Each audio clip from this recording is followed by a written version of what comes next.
Breaking the Cycle Hunger Strike, Day 13. Talking to God is like talking to anyone else. You just simply talk. And then take time to try and listen. A bit of silence here or there. For some of us, we use meditation. What I find is often effective is to, if there's something you're seeking an answer to go to sleep with that question on your mind, and sometimes either in dreams or when you first wake up in the morning and or do a morning meditation, you'll often find an answer. However, the same as talking to anyone else, it's very easy to hear what you want to hear rather than truly hear God's larger vision.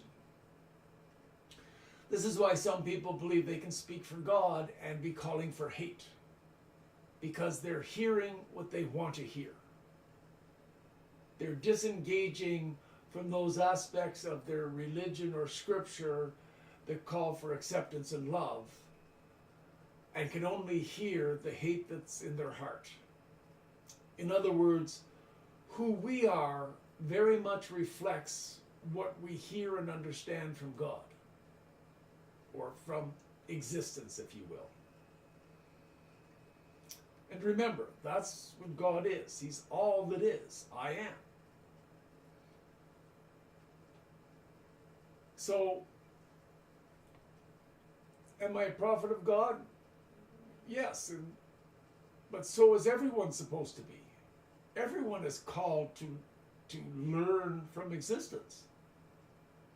Many of the modern viewpoints of what's called New Age philosophies and spirituality very much lean into this.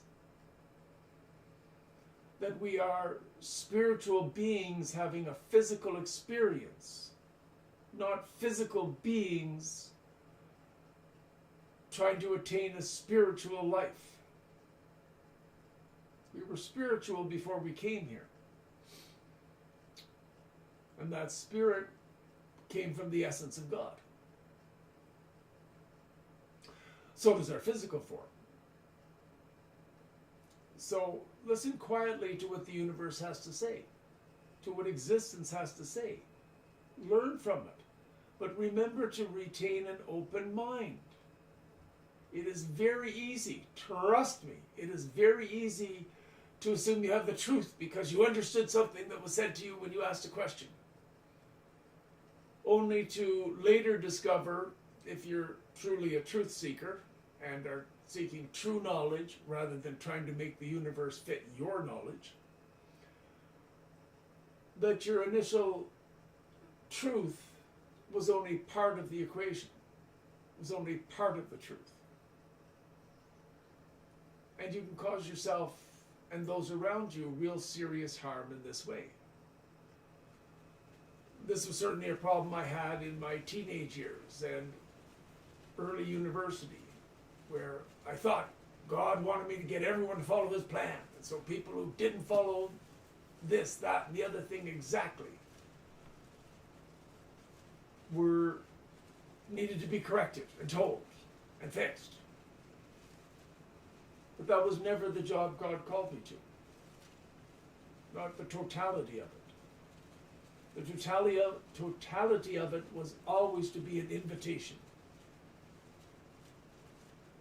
To invite people into a real relationship with God.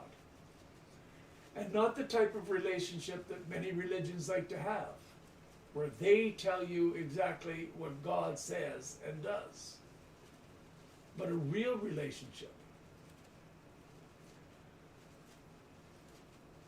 And it's impossible not to have a relationship with God.